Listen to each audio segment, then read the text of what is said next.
all the sports news you need. Live.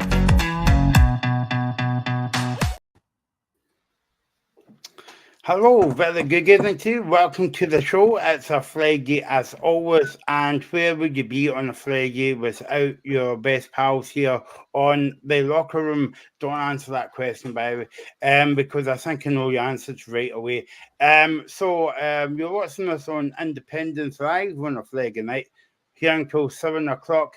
Get your comments coming in. We're on YouTube and we're on Twitter as well. We're not on Facebook at the moment. We've got a few issues with that. Hopefully be back in the coming weeks. Okay, so I have a panel of guests tonight and one unhappy, maybe Motherwell fan, but we'll get into that later on. Stephen Rosyth, how are you? All right, I've calmed down a bit now since Wednesday night. He's often, this is something that I need to stop. Anytime Motherwell have a bad result, I go and rant on Twitter, and I don't do myself any favours. So it's something I need to stop. But no, I've calmed down, and I'm ready to dig my teeth into it, shall we say. Well, I was going to give you another rant to say, Stephen, because it's not called Twitter now; it's called X. But in fairness, I can't say I'm going on my X when when my partner's in the house, because she gets a bit upset about that, and I don't get my dinner. So there you go. Graham, how are you? I'm good. I'm looking forward to tomorrow's game. Hopefully, Hearts will keep that run going of 12 unbeaten. Sorry, Stephen, but hope you get pumped, my man. And to oversee proceedings with me this evening and Hogan the Jackets between Stephen and Graham, because they do have a bit of a fight sometimes, even though they stay miles away from each other, but you can do that through emails and all that. I don't know how it works, actually. It's Alistair Blair from the Scottish Supporters Association. Hi, Alistair. Welcome to the show. Thank you. I'm looking forward to it. Yeah, that's good. So, as I say, I don't know why you say me and Graham fight. Last week you had us book a Valentine's Day table together and we were fighting. Well, yeah, but as I say, when you go out to a Valentine's Day meal, you'll ask about 5 minutes and then, it starts again until the next year, so, yeah. But anyway, so, no, we're all pals in this show, sometimes anyway. So we're here until 7 o'clock. Here I played you the weekend's games, and there was a games on Wednesday night for the Rangers Ross County game and Aberdeen Motherwell. And Stephen, I mean, what happened to your team at half time? It was kind of a before half time, but we 20 minutes into the game, we're 3-0 up, cruising, and the biggest way that I can sum up how Motherwell have been this season is that when the third goal went in, I turned into my dad and I said, let's just get to half time. You knew there was an onslaught coming. I actually turned into my dad, we need to get to half time 3-0, which is a crazy thing to be thinking, because when you're 3-0 up in any game, you should be seeing it out. But again, I know I was talking about Wayne Kelly on Twitter, but it wasn't really Wayne Kelly's fault, if I'm being honest. The defence were just so feeble. Feeble is the word that I would use. They make a change, bring Ducon within 30 seconds to get a goal back. No, that goal I think Wayne Kelly could have done better for. It just kind of a half-hearted with sticks a leg out. But then, again, to lose from a set piece, and then we get at 3-2, and then the third goal's just criminal. It's a lobbed ball into the box and then a flick on for Duke, who's tiny, and it's supposed to get in. So, no, not good at all. I would have taken the draw before the game, but I think that was a huge opportunity missed to close the gap between ourselves and Dundee and 60 a point. And that's been a sin of a season. There's too many draws. I think we're up to 11 draws now. But you take that away, we've scored the most goals out with the Old Firm in the week, and I think we've lost the least amount of games out with the Old Firm.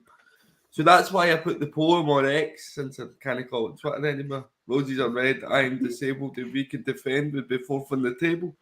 Because if we could defend, we'd be right up there, and we would be going into this game against Hearts tomorrow. Probably within touch of being third, and it would be a 6-pointer. But we can't defend. So it's not. Good evening to our High B fan, Mikey on YouTube. Thanks for watching, Mikey. And he is saying good evening to you guys as well. Good evening to you, and hopefully you have a good weekend. And we're going to speak about your team in a wee minute or two going up to Aberdeen. It's Frenzy United against Neil Warnock and Nick Montgomery used to be. I think Neil Warnock used to be his manager years ago. Yeah. Anyway, we'll get into that soon. Graham, on the same night that the game was at Ibrox, I was watching the game, and Rangers got their business done. Unfortunately, not at the top of the league because Simon Mother had other ideas. Yeah, so I was on a TikTok live stream with Micah that's in the chat and another guy as well who were watching both games. I was watching the Aberdeen game, and Mikey was watching the Rangers game. And I'm not being funny, but every 5 minutes, Mikey would say, Dessers has missed another chance. The amount of chances that boy missed, Rangers could have easily gone top, but they missed numerous chances. I mean, fair play to Wickens and go for Ross County. He's made numerous saves. But Rangers probably should have won that game a lot more comfortable than they did. But for what I've seen of the highlights and stuff, Ross County had chances as well. It wasn't completely one-sided, but Rangers were disappointed they've not hammered Ross County. And again, it's just that fact that Dessers does a lot of things right, gets in the right positions, and he has looked decent at times this season, but he still misses far too many chances. I mean, a couple at Rangers can't afford to miss that. And, they've managed to win the game, and I'm sure that's what Rangers fans wanted. But they'll be gutted not to have gone top because they should have hammered Ross County by a lot more than that. And Alistair, you've got a big game on Sunday, St Johnstone against Rangers. We'll go into that in more detail later. But obviously, about the VAR kind of like situation, everybody's had a say in Scottish football about VAR. But obviously, we're going to be picking the new boy coming on the show. What's your thoughts on VAR coming into Scottish football? Oh, how long have you got? The reason I got involved with the Scottish Football Supporters Association is because I wrote a book about Scottish referees a few years ago and Scotland's impact on the laws of the game, which was brilliant because I got to speak to a lot of very, very famous old boy referees, the guys like Willie Young, Kenny Clark, John Rowbotham, all their very, very funny stories, put them in the book, left all the swear words in it. They really are very, very funny guys. But part of that was that VAR was obviously coming at that time. So I did a lot of digging and research into it. And then I got involved. We did a survey with the SFSA about VAR when the World Cup was on. And then we redid it again the end of last year. And I basically organised those for them because I've got a bit of knowledge about everything that underpins it. And I'll put my cards on the table. I can't stand it. It sucks the joy out of the game. Chatting to Stephen earlier on, we were talking about this. You can't celebrate a goal. We've got the announcement today that 13 decisions were wrong. And I made a point of writing down actually what Crawford Allen said. And he said, I'm going to quote this, I've got to look at this, is, why would you want to get rid of something that actually does improve decision making in the game, especially when there is money involved in it at that level of the game? And I'll tell you why we'll struggle to get rid of VAR. At that point about money, you follow the money.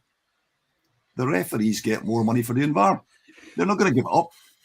If they don't have VAR, they won't get European games. Their status will go down. They're not going to give that up. And I entirely understand why they wouldn't, But what other industry, what other business ignores its customers like football? Yes. Everybody around this, this discussion will have instances of their club. One of the ones that was cited that was wrong in this statement today was Graham Carey's goal against Aberdeen, which they're saying should have stood. And Crawford Allen saying that, why do you want to get rid of something that improves it, especially when money's involved? If my team get relegated by 1 point, that's money involved. And the problem is that they're still making mistakes, and fans would much rather, again, the key thing from the research that we did at the SFSA was that fans, 2/3 of fans would rather have the mistakes than not be able to celebrate a goal. Right, so nobody's listening. So then my question to you, Alistair, would be, if they're not going to get rid of it, and if you say they aren't, which I believe you, they won't, how do they look at improving it? Because for me, one, you need to be able to hear the audio, and two, you can't have 13 mistakes. You can have 13 mistakes when you don't have VAR. When you've got VAR, you shouldn't have one. Yeah, well, I think the answer to that question is I would like to get rid of it. The only way probably be for every fantasy, I'm not buying a season ticket, then the clubs would take fright. Bear in mind, it cost the clubs a lot of money, 6-figure sum, and we haven't got goal line technology because that would cost a lot more money again. So money's an issue. There are some things they could do which would make a huge difference. We all talk about clear and obvious. Well, if it's clear and obvious, you don't wait 5 minutes. You look at it, and if you can't see it in 30 seconds, you go with the referee. That takes away a lot of the grief.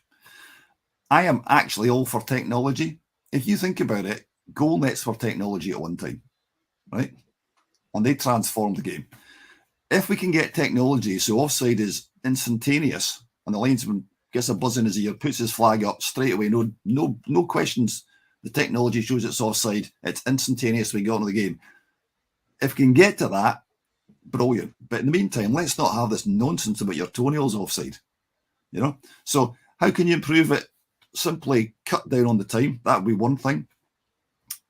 The reality is that people do, I've spoken to a lot of referees. I still speak to a lot of referees. A lot of them do not like it. The linesman reacts in a totally different way. Yeah. He waits, second phase, somebody gets injured, out for the season. It's an absolute joke. But to answer your question, yeah, the only thing I can think of is, apart from getting rid of it completely, is you've got 30 seconds to make your mind up. If you can't make your mind up, go with the referee. We spoke about this time and time again on the show with me and Graham, and obviously Stephen's been on as well, and we've spoke about it as well, but mainly Graham. When you were and I think Stephen touched upon it a minute ago, football is meant to be entertainment. It's meant to help people's mental health by going to the game and forgetting all the worries about their game, their day, until your team gets beat, obviously. But most football fans in Scotland or in England goes to the pub after the game to talk about the game. But now what you find is fans go to the pub or go elsewhere after the game and don't speak about the game. They speak about VR, and the game actually gets forgotten about because VR takes over that conversation. In terms of the work like you were doing through this association, has that been like coming up? Well, it was published at the end of last year. I was on Radio Scotland, I was on Radio Clyde, I was on Kingdom FM, all the papers carried it. But I can tell you, because I've done a lot of work on this, the Football Supporters Association in England, they've done studies, the BBC's done, every single study shows that fans don't like it. And this is not just our country, it's across the world. Fans absolutely, for all the reasons we're talking about, we really have got an issue here because IFAB are actually changing the laws so often, and the handball one's the obvious one. If you go and look at the laws, which I'm sad enough to have done, you can see all the bits scored out from year to year. And how are referees supposed to keep up? Another thing, just while I'm on my hobby horse here, this is probably going to go down like a lead balloon with people watching, but one of the things which the SFSA is doing now is actually encouraging, we've got 80,000 plus members. We're encouraging people to become referees because there's a shortage of referees in Scotland, especially with women's football. Because, including me, fans don't know the laws. We absolutely don't know the laws. We couldn't even tell you what number the law is that we're complaining about. Now, I'm not suggesting we should all become referees, but through speaking to these guys, speaking to the guys who train the referees, they're really, really serious. They're all football fans. They're absolutely football nuts. You get them together, they're brilliant company. But they live in this little closed community, and actually I think we need to sort of spread that out a bit so people have more appreciation of them. We're never going to stop moaning about them, ever, including me. But there's a lot of things we can do just to try and make things a little bit easier. The Mikey makes a comment in the chat. It just come up there, and I think it goes back to your point, Stephen, about like you can't celebrate a goal. I think like I was listening to somebody and they were saying that football fans can celebrate a goal twice. Because after the first game, you're waiting like 2 days for the decision if it's a goal or if it's not a goal as well. But my other point as well was like, and I'll let the guys come in on this as well. But like, my point was, if you're offside, you're offside. You know, I hate this rule where you're not offside until you touch the ball or whatever. Football's turning into American football, not Scottish football. I think there's too many rules as well. But also as well, Alistair, like, if you're 1-on-1 and the keeper and the outfield player scores and they also gets injured and it goes to VAR and they get ruled out, well, the team loses a goal, but that team loses a player for a few weeks because he's been injured. Yeah, I completely agree. I mean, your thing about, players, officials waiting. Instant in a Man United game, because obviously the English have had VAR longer than us. Ronaldo's playing for Man United. He's through, right? He's offside. Linesman doesn't put his flag up.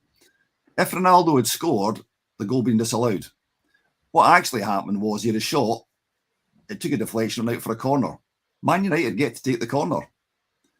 On what planet is that fair? Yeah, no, right. And that's why you talk about automated offsides. And I want to bring Graham in because we speak a lot about referees and the mistakes that they make every week.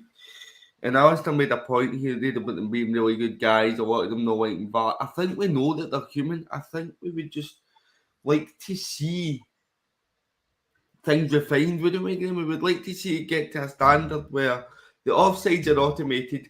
The audio from the VAR room is heard by the supporter like it is in rugby. And then there's a bit more understanding that comes with that, isn't there? I think for me, there's a lot of frustrations that I've got with VAR, right? VAR for me isn't the problem. It's the officials because they're the ones that are using it. VAR's technology. But for me, there are still far too many inconsistencies. Now, I go back to a couple of the Hearts games recently. The Motherwell game at Fir Park. Now Liam Boyce was quite clearly kicked in the chest in the box. The referee is asked to go look at the monitor. Now, he's been asked to go look at that for a reason. And normally, if a referee is asked to look at the monitor, he's going to change his mind. But for some reason, the referee's looked at the monitor and stuck with his decision. I don't get that. There's also the second half where I think it's Shanklin's brought down another penalty. Now, thankfully, it didn't cost Hearts because we won the game. Then I look at the worst one yet, the Ross County one. Now, Alan Forrest is through on goal. He's round the keeper. He's going to score. Why is he going to go down? Why is he going to go down in that position? The referee, I can kind of forgive him a little bit for giving a yellow card because maybe from his angle he thinks it's a booking. But what I can't understand is the official in that VAR room looking at that and not saying to the referee, you need to look at that. He made a mistake here. And of course, what happens then? Alan Forrest gets booked for the dive. It then gets appealed and the yellow card's taken away. There is far too many. When you've got a monitor there, I can understand human error. We all make errors, right? And if we didn't have VAR and mistakes were getting made, then fine. I understand that. But you've got a screen there to help you, and you are still getting things wrong. And the biggest thing for me, and I spoke about this in a TikTok video earlier on, the biggest thing for me is the handball rule. Nobody knows what it is. 1 week, you'll get a penalty for handball. The next week, the exact same incident will happen, no penalty. There's no consistency, and that's where the problem lies. I've been at a couple of games now with VAR. Now, I'm not going to lie, they have benefited Hearts, but it's taking far too long. You're in that stadium, and I agree with Mickey's point that he said earlier on. You can't celebrate a goal because it feels like, for me, every game is scrutinised, and they are looking for ways to chalk goals off. That's not what football's about. Football's entertainment. It's about scoring goals. It's about winning games. It's about enjoyment. It's not about looking for any little thing to chalk a goal off. The offside rule as well is baffling to me as well. But the biggest one for me is the handball rule. Nobody knows what it is. They need to get that right. It's got to be either deliberate or not deliberate. And I think as well, for me, I know that Alistair talked about this earlier, but I said before, if you are taking longer than 2 minutes to make a VAR decision, then it is not clear and obvious. There are so many things that need to get redefined. I wouldn't personally scrap VAR because that's the technology. What needs to happen is the officials have got to get better trained at how to use it because they are still making far too many errors. English football's had this for a long time. They still make mistakes. But I don't think it helped as well when it first came in. It came in halfway through a season. That was a red flag. And then you've got Ian Maxwell, the chief executive, coming out and saying, this will be a disaster for a while. Well, that wasn't a great thing to say, was it? And he's been proved right because it's still not working. There are so many great areas that need to get sorted out. You should have it right by now, though. It happened on the first game, Graham, when Celtic played Hearts, when Michael Smith handballed it, and then it just continued from there, and it got worse. What I was going to say was, I was just looking at the refs and the VAR. I knew someday, I won't mention the game last week, he was on a Premiership game. Now, there's 6 officials on the game.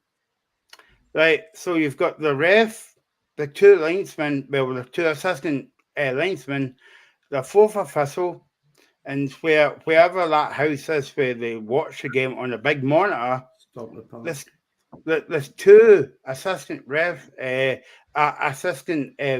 refs. So what I'm trying to say is there's 6 people watching the game, the same as you, me, Alistair, and Stephen, and still don't get it right. So what chance have we got? I think the other big problem, and this is where I would maybe disagree with Graham, is that I can see the persuasive arguments that people put forward for VAR, but all the refs I talked to when I was researching the book said it will not stop where it is. And we've got the situation, I think it's in Belgium, where a game's being replayed. Mm-hmm. Now, I don't need to tell you in Scotland the potential for Lord knows what with an Old Firm game being replayed because of a VAR decision. There'll be a lot of games then. Well, exactly. And it will not stop where it is because they'll say, going back to Crawford Allen's comment, money that's involved. Because it only applies in the particular phase of play, that means that the famous Old Firm final when Joe Miller scored the goal, when Roy Aitken took the throw in, which actually wasn't for him, would have stood. Now, I've got obviously nothing to do with either side of the Old Firm, but I could understand if I was a Celtic fan, I'd be quite happy. If I was a Rangers fan, I'd be raging. But VAR would not have solved that problem. So what do? You go back to the next phase of play because that'll be what they want to do. It will not stop here.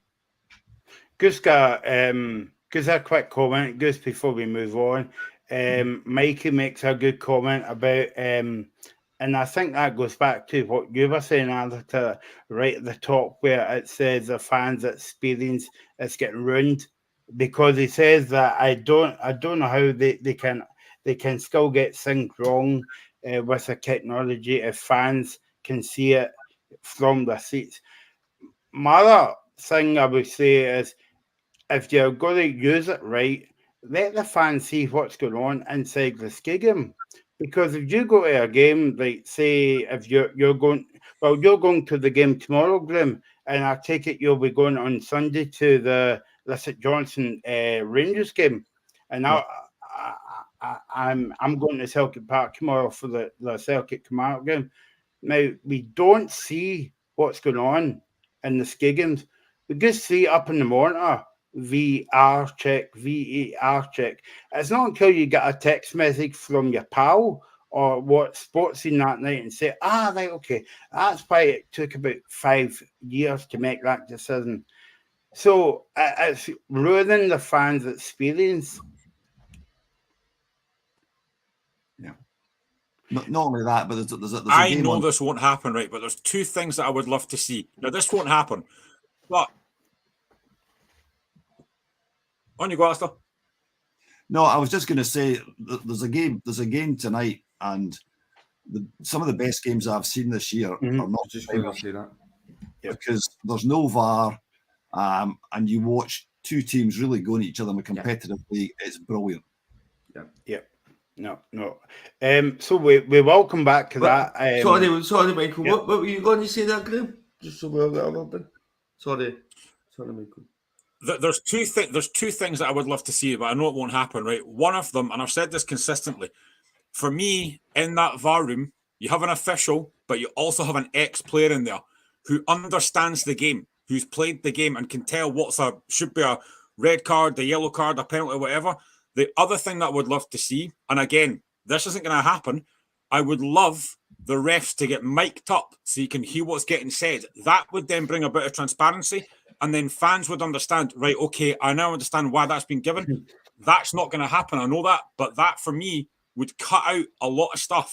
It would be more transparent and fans might get more of an understanding of what's happening rather than having to look at a screen to say checking for a handball. And I just think mic the refs up, it would make things so much better, but I know that won't happen.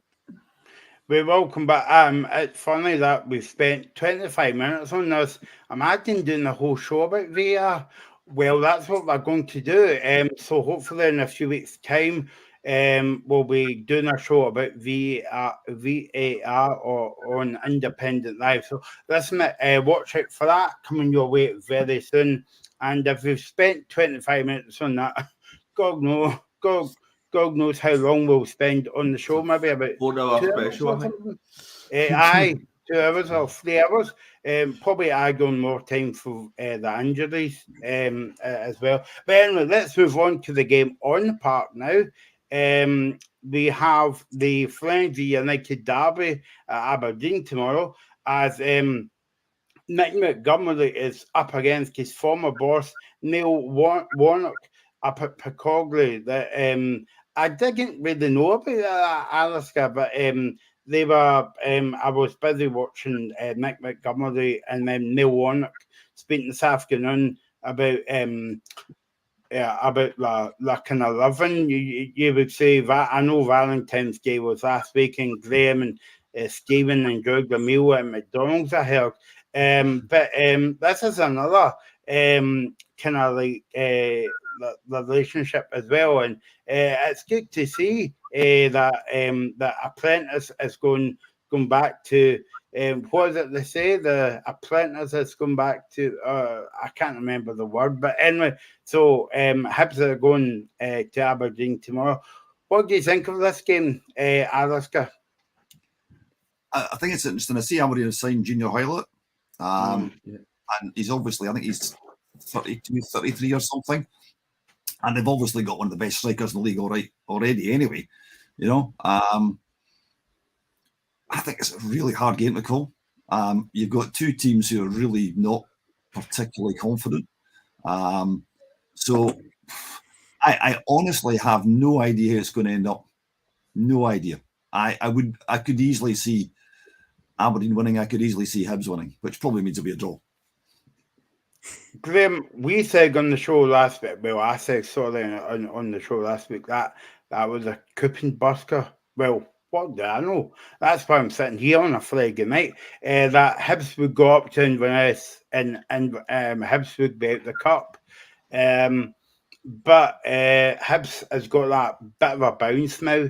Aberdeen has got a bit of a bounce after coming back from 3-0 down at half time on Wednesday night. By the way, I never said that to annoy Stephen. I was just putting the game into context, right? PTSD. Yeah, exactly. Yeah. I only have that on a Monday, I think. But yeah, it's going to be a bit like Alaska, Graham. You can't really call this game. Yeah, well, Aberdeen haven't won a league game in 6, and Hibs haven't won a league game in 7. So, I mean, it's probably set up for a draw, but Mikey's pretty confident. He said, and I can actually see us winning that game for once. Aberdeen have been very poor in the first half of the season, which is when we often lose goals, so I'm quite confident. And the Hibs have a really good attacking threat. I think the guy Maluda looks a really good player. They've also got the pace of Martin Boyle as well. Eli Yuan, who must be really frustrating for Hibs fans because 1 minute looks a world beater and next year looks like a League 2 footballer. So I think our Hibs do have threats there, but Aberdeen will be coming off the back of that game on Wednesday.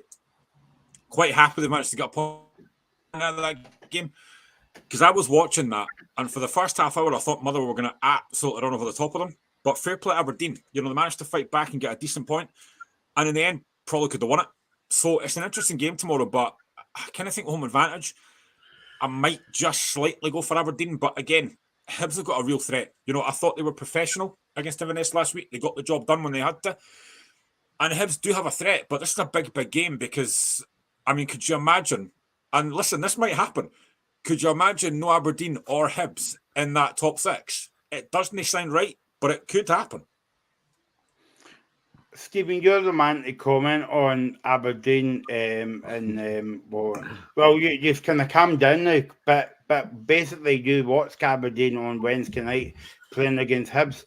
You know, it must have been a game of two halves that game. So what does Mikey and Aberdeen Hibs expect tomorrow to go up to the Granite City?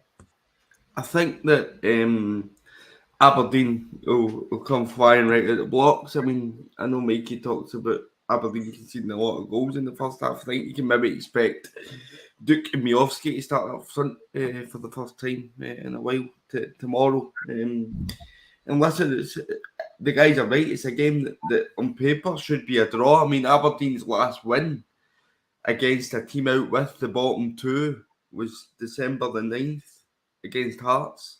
So they've not got the best run of form in the week against teams out with the bottom two. So Hibs will go up there and fancy their chances. I just feel that everybody points to an Aberdeen comeback. I actually thought we stopped playing. You look at how we played for the first 20 minutes, we were getting the ball down, passing it, playing it short, and then we kind of go 3-0 up, and we're kind of like, oh, we think we're home and hosed. The game's 90 minutes. You need to keep going. You start to go long, Aberdeen make a sub, get the goal, and then, as you know, the game turns. But anyway, you have to give them an element of credit. I just thought we made it a bit easier for them. I just think that these are two teams that have summed up the inconsistency of this league this season. There's no two teams that have summed it up better, I think, than Aberdeen and Hibs. Because there's times where they can look brilliant and times where they look so poor. I mean, these teams should be easily in the top six. Yeah, Graham's talking about them potentially not even being in it. Mental. But no, I think it'll be a tight game, and as the guys say, probably a draw. Stephen. Yes. What did you make of Kettlewell's comments that the substitutions spooked Motherwell that Aberdeen made? I thought that was quite weird to make. Shouldn't happen. You're a professional football player, and Duke comes on the park, and you go, "Oh my God, Duke's on the pitch! Defend! It's crazy.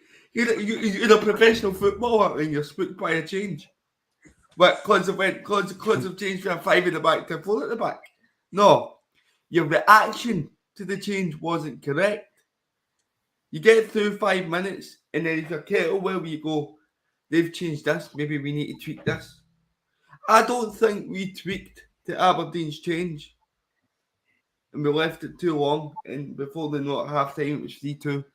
We should have been cruising that game. It was absolutely bizarre comment to make.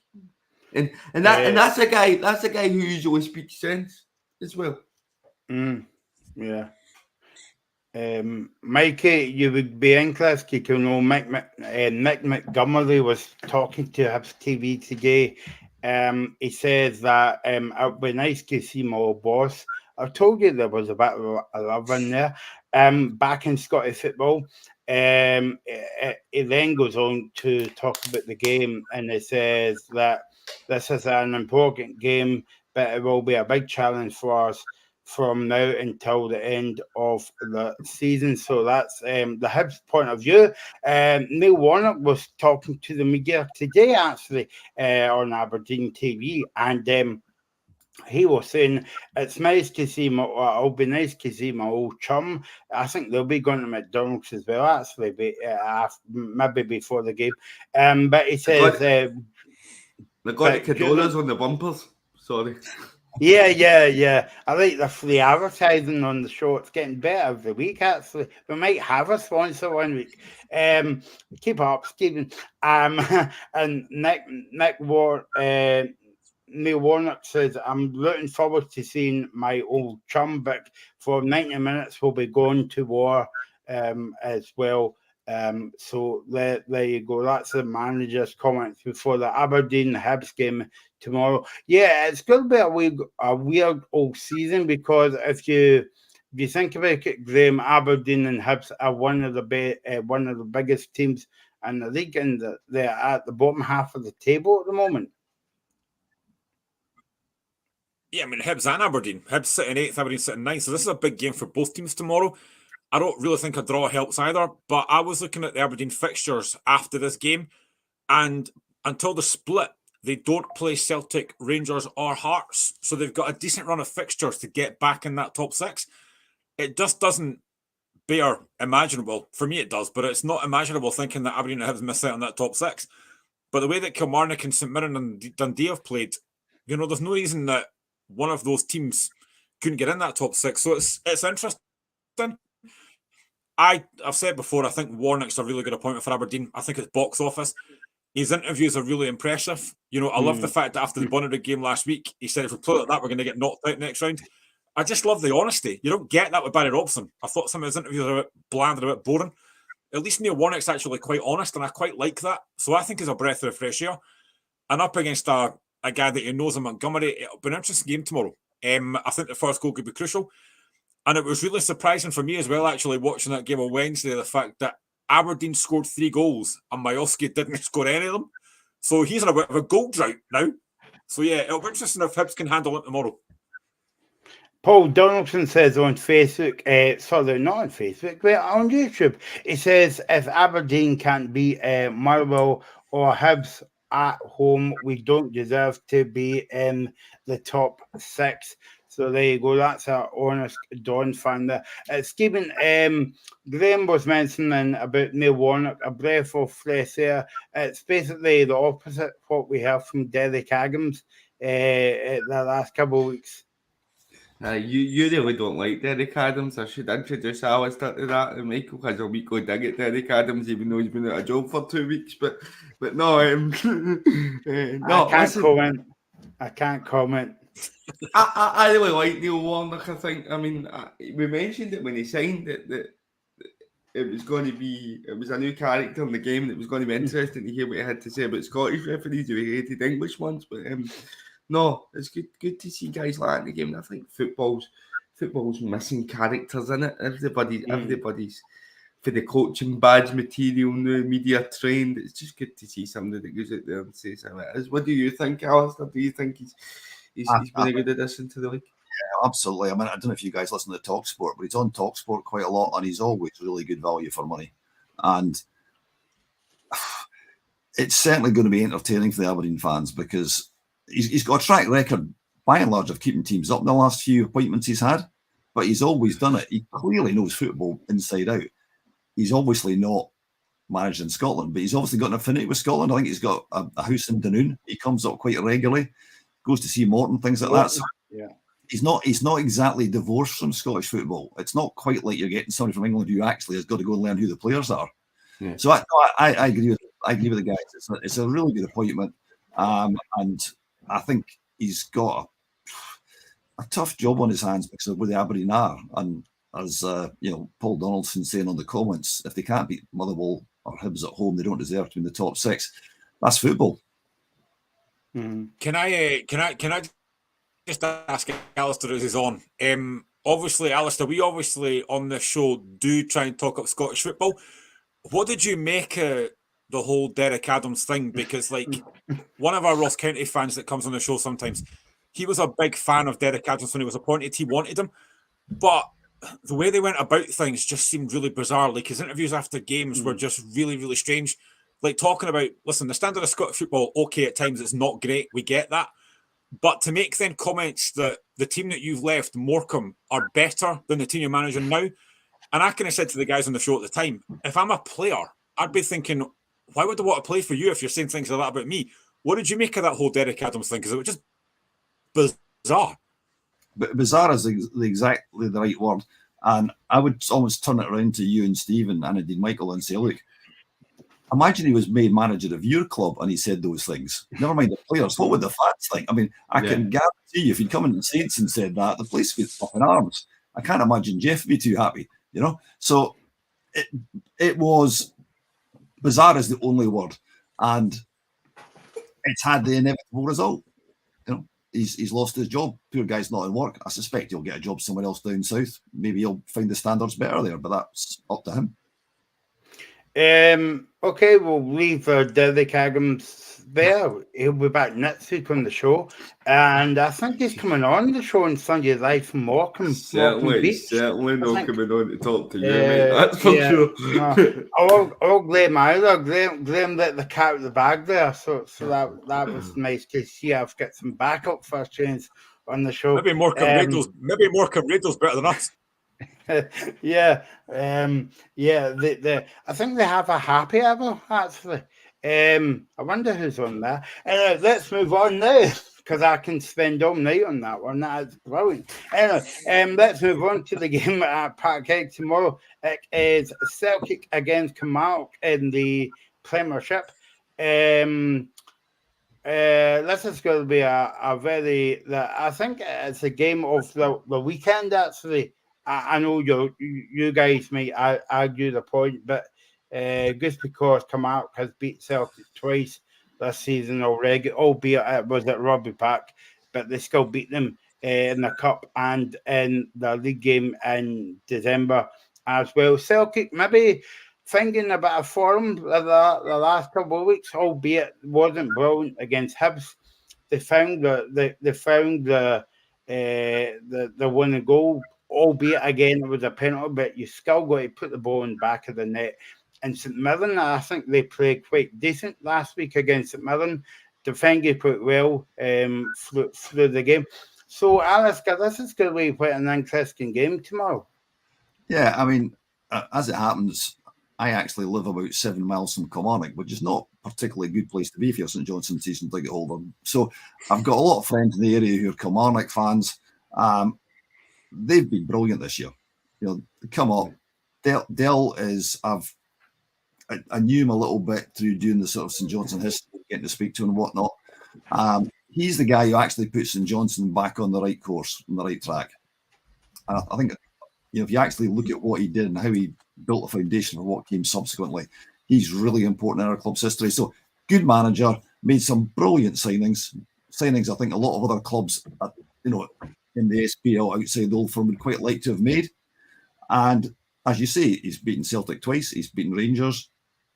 I just think beating Rangers and Celtic once, twice is hard enough. Beating Celtic 3 times at Parkhead, they'll give them a good game, but they'll not win. Celtic will win.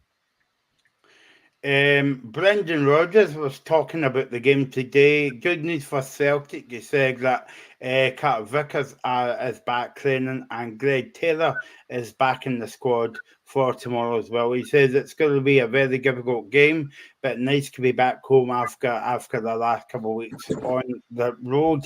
Meanwhile, Derek McInnes was talking to the media yesterday.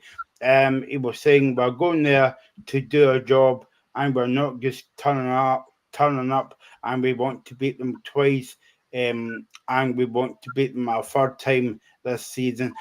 That's the thing I've noticed about most Premiership clubs, Stephen, when they come to Parkhead and Ibrox.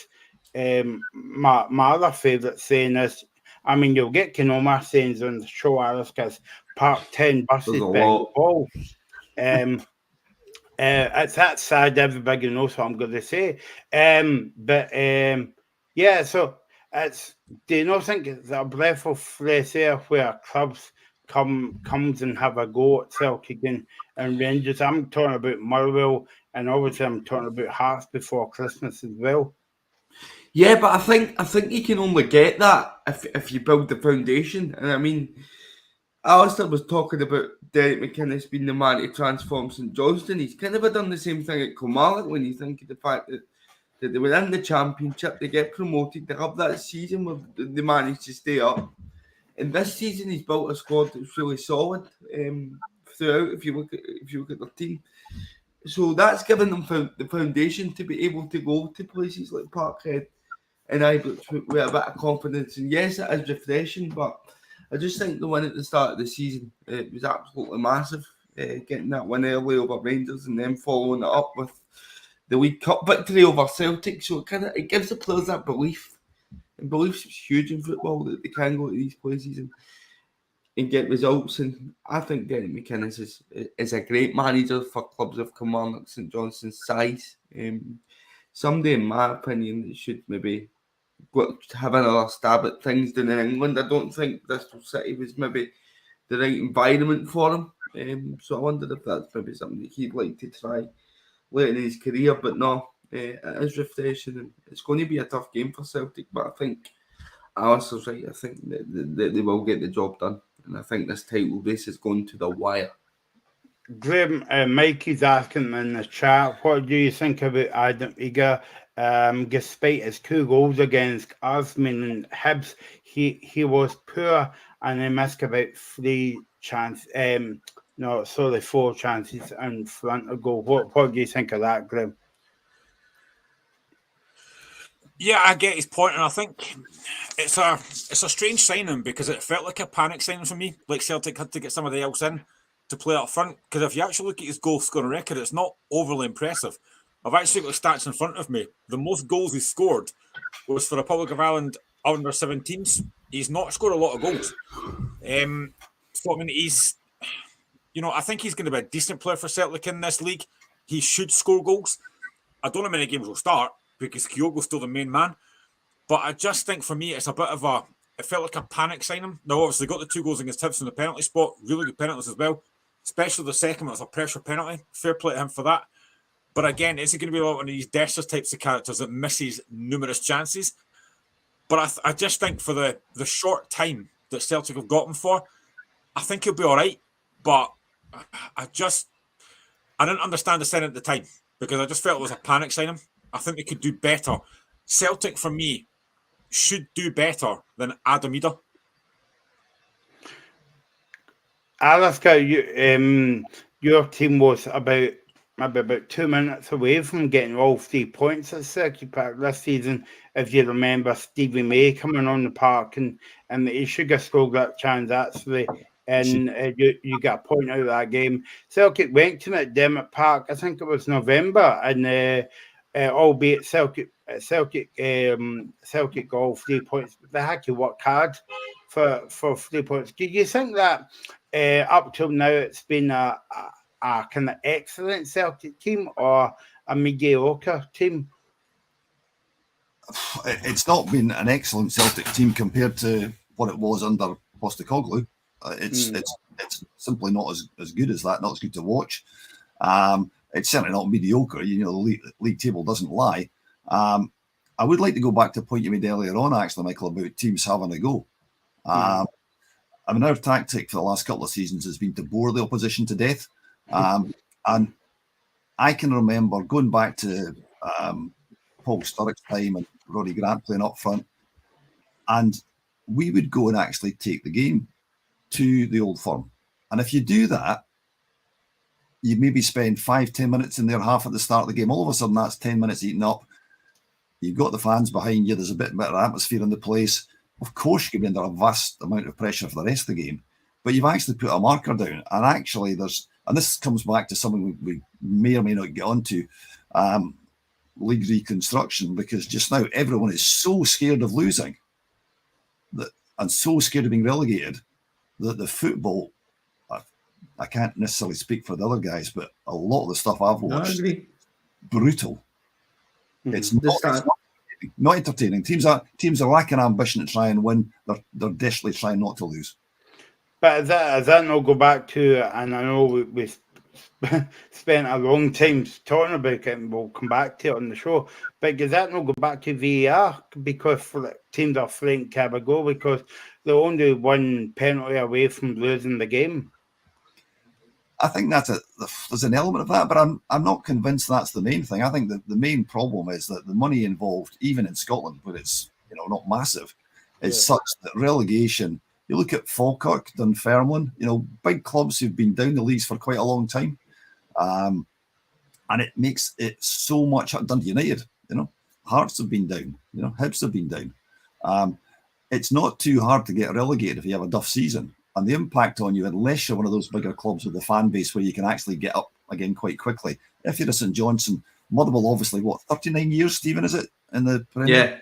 Yeah. Oh. Yep. And they've been really successful in staying up. That makes such a difference to the stability of the club and the finances, because without that, you've got nothing. So, but I think if I can, sorry, Alistair, if I can touch on it from a fan as at a club as a similar size to Dunfermline and Falkirk, being a Motherwell supporter, there is an absolute fear of relegation, particularly for me, and that I'm sure that'll be the same within the club, because, like you say, if we go down, we're not destined to get back up straight away. You see it? If clubs like Hearts, Hibs, Dundee United, Dundee, maybe not Dundee, I'd say we're bigger than Dundee, sorry Gregor, but can spend time in the Championship and in the lower leagues, and it can absolutely happen to us, despite the fact that we've been in the league for 39 years. So there is that fear there, and I for one would absolutely love to see the league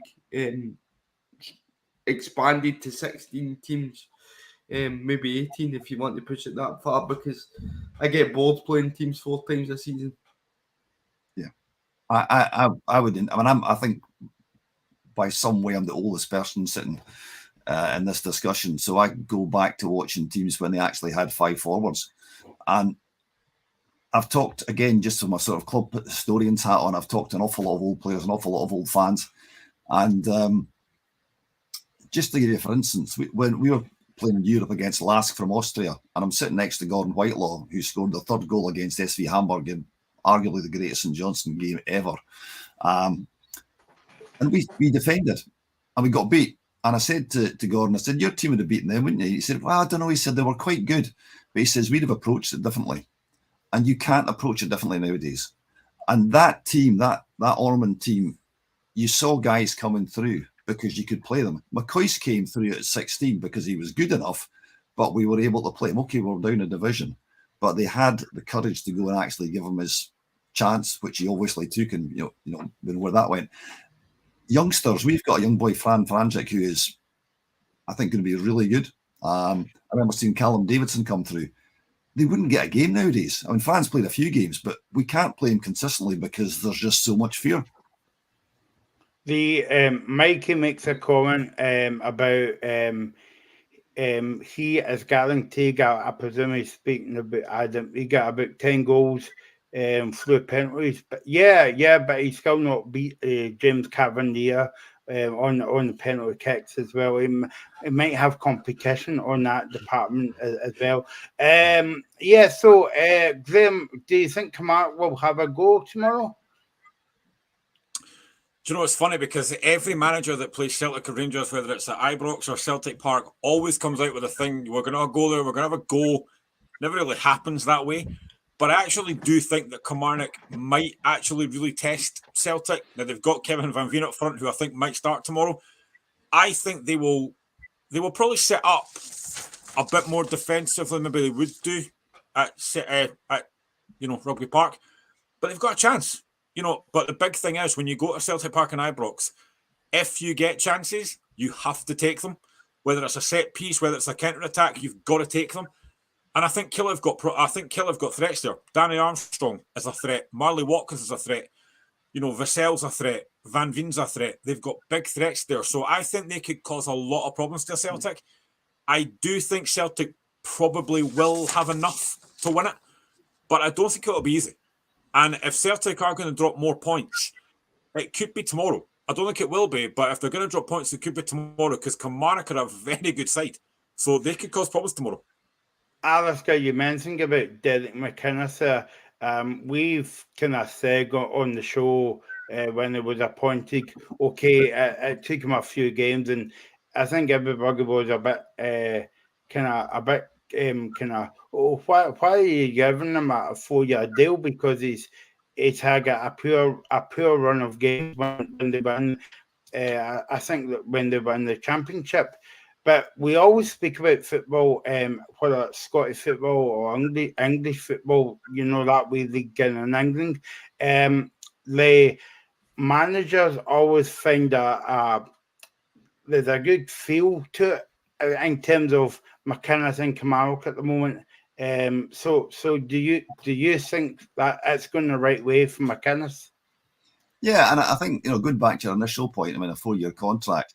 Obviously Tommy Wright was there before. Now, I know Tommy pretty well, and Tommy would have got them up, but Motherwell, the Kilmarnock fans didn't really take to him. But Kilmarnock is a sizable club. It's obviously a one club town. Tommy told me that he couldn't believe the size of the budget he had with Kilmarnock in the Championship compared to St Johnstone in the Premiership. So that kind of puts it in context. So, and they've obviously got change of owner recently. They've got the confidence that comes from that. And yeah, they've got all the things going for them in the way possibly my club did a few years back, but doesn't now. And I from Celtic, Grim, will they be hoping to kick on tomorrow? They've got a bit of advantage because Rangers aren't playing till Sunday. I was laughing at Philip Clement's comments after the game on Wednesday. He says, no, we're not looking at the goal difference. We're just looking at winning on the park as well. What he's right kind of thing, but at the back of your mind, he will be talking to his team before the game, because I'm not buying that, as well. Like, keep it in house, and I suppose that for Clamont's gig. So, is it a case of Celtic going out there and putting on, getting the win, and maybe getting more goals? But the 3 points is more important for them. Yeah, Celtic can only focus on their own game. Their big thing tomorrow is just get 3 points. They can't worry about what Rangers do on Sunday. I mean, I think the fans will be looking, the Rangers fans certainly be looking at the goal difference and stuff, and I think they were on Wednesday thinking we could actually go top here. But for Celtic, it's just about winning.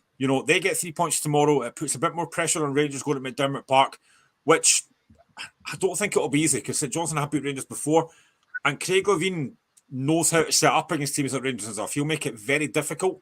He'll be very defensive and try and kind of hit on the counter-attack. But all Celtic can do tomorrow is just get 3 points. And I do think they will, but I think it'll be difficult. And I think if Celtic get an early goal, maybe they make it more comfortable for themselves. But again, the longer that game goes at 0-0, the fans then start getting a bit frustrated, start getting toys at the pram again, shouting at the board. It could get frustrating. But I do think Celtic will win tomorrow. So, touching upon Sunday's game, and we've got the right man here to talk about it from a St Johnstone point of view, is Alaska, 12 o'clock kickoff on Sky on Sunday. Difficult game for Rangers, Alaska? Well, you'll be hoping. I think we'll win 5-0. Is it a difficult game for Rangers? Go back to the Ross County game. I mean, Rangers absolutely pummeled them. As the guys have said, they could have scored an absolute barrel load. And that comes back to the point I made earlier on about actually Saints taking the game to them in the first part and actually trying to play the game in their half. Now, I've got a crick in my neck the last few games just watching the game being played in our half.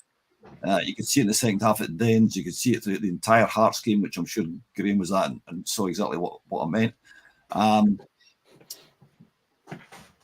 I know the statistics of how many games in their entire history Saints have won against Celtic and Rangers. And it's scary. It is absolutely scary. I think off the top of my head, it's about 15%. Right? So that tells you, and that's winning. There's drawing, I think, is about the same, about 15%. So that tells you all you need to know. The bookies will not have much money on St Johnstone winning.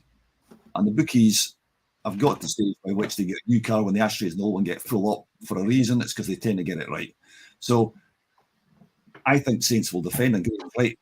Levein does know how to defend. I'm not sure we've got the quality in defence. We've got some not bad midfield players. We've got the two new guys up front who are very, very fast. But our sole tactic appears to be put Graham Carey in front of the back four and get him to ping a ball for them to run onto. That worked at Ross County once. You have to be lucky to get it work a couple of times again. I would bite your hand off for a draw now. Bite your hand off. Before we talk more about the game, what's your comment? What's your take on Craig Levein coming in? Obviously, he's been in a few months and he did get off to a good start. Disappointing result in the Cup a couple of weeks ago in the Scottish Cup. But what do you make of him overall? Is he a good appointment for St Johnstone? time will tell. I mean, in the sense that he took over from Maka when obviously things were just not working. And I know that the club, the view from Stan, who runs the club basically for Jeff, was that they had to act quickly because they waited too long with Callum. So, right decision. We won the next game. Levine came in. We're no longer bottom of the table. So, from that point of view, that's an improvement. But I go back to where we were 3 years ago, and it's been a spectacular fall. I'm not going to go into the reasons for it. I know what they are, but it's been shockingly bad to see a team that was consistently reckoned to be in the top 6 in Scotland fall away so quickly, to have 3 seasons fighting against relegation. To try and answer your question a bit more, I hope he'll keep us up. I think he probably will, but that'll be because Ross County and Livingston are worse than us, not necessarily because we're playing brilliant football. And I've been to games. I've seen the games against Motherwell this season. Not a good watch. I don't know what Stephen thinks, but they were not exactly. No, they weren't. And that's turning fans off. So as far come to that, but all these things are just looking at not a good reason to go on a Saturday or a Sunday, whenever it is, to watch your team. I would love to see us have a go, but try and keep some defensive rigidity, but at least try and be brave on the ball. And I'm not sure we will. I think we will be playing one forward, and we'll try and hit them with a long ball over the top, and that'll be it. And then if we lose the first goal, that's game over. Stephen? I can only echo as to how I think this game is going to go with what Alistair has said. I don't think St Johnstone will have much territory at all in the Rangers half. I don't know. I was going to ask him about the Craig Levine appointment myself. He's kind of answered that, because talk before Ross County was maybe that some of them weren't happy. I heard on the radio some St Johnstone fans, but I think that as long as he keeps them up this season, he can then, which I think he will, by the way, because I think Ross County and Libby are terrible. He can then maybe look to build from there. But I think that Rangers are just the informed team in the league at the moment, aren't they? They seem to have got the best out of Cyril Dessers. I think that Philippe Clement, as I've said numerous times on the show, he's somebody that's always going to get the best out of his players. I think you get the impression with him that when he speaks, you listen. With Michael Beale, I think that you didn't exactly get that impression with the way that he carried himself in press conferences. So, I think that Rangers will be looking to take care of this game. They've got the momentum and the title race now. Will they win it? I said on Go Radio when I was on there that I think that they would. I still think it's going to go right down to the wire, but I think the Rangers will. Sorry, Alistair, but I think I'm going to go for Rangers to win about 3 or 4-0 on Sunday. Well, that was why I was kind of hoping that they would put about 7 past Ross County, because the goal difference might come valuable. The one thing that we do have in our favour, again, I'm interested in your guys' views on this, but a couple of things actually. Yeah, Saints fans, in my experience, are not wonderfully happy with the way we're playing with Levine, but they'll put all aside for staying up. The one thing we have got in our favour is we've got one of the best goalkeepers in the league. Yeah. No, I'd agree with that. I think he's definitely do.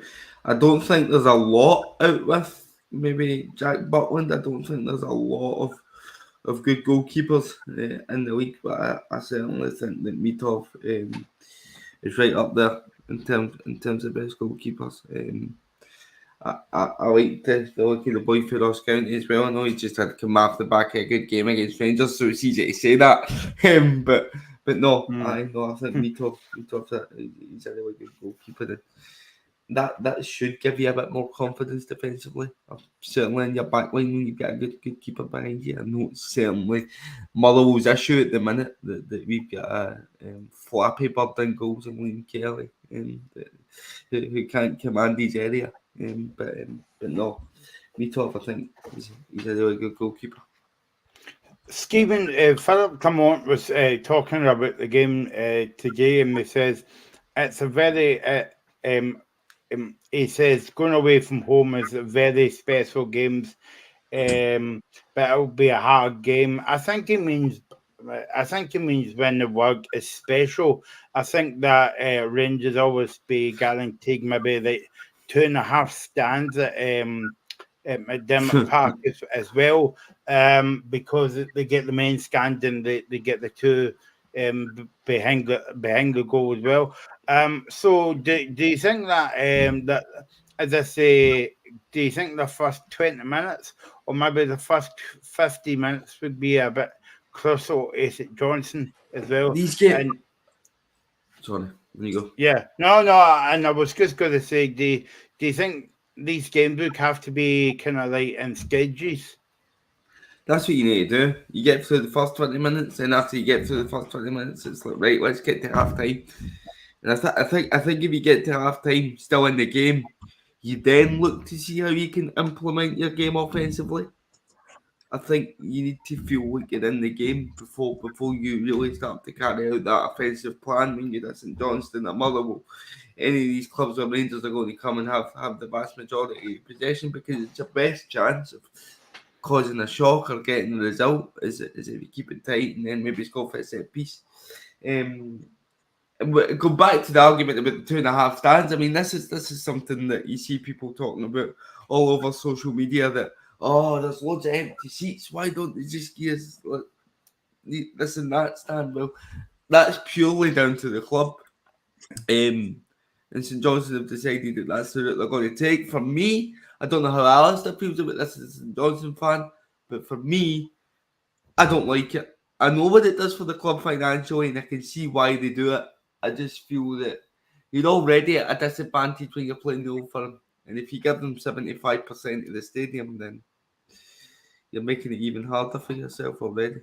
Yeah, I think that if you go back to when Jeff was in charge, he actually had a policy by which if you sat, as I did at that time, in the East Stand, when the Old Firm came, you had a seat in the West Stand, and we gave the entire East Stand. That's the one facing, the tunnel. Yeah, to the away fans. The Ormond stand behind the goal was a mixed stand, and then the North stand was an away stand. Now it's the two end stands plus a chunk of the main stand, which is why you see the gaps on the.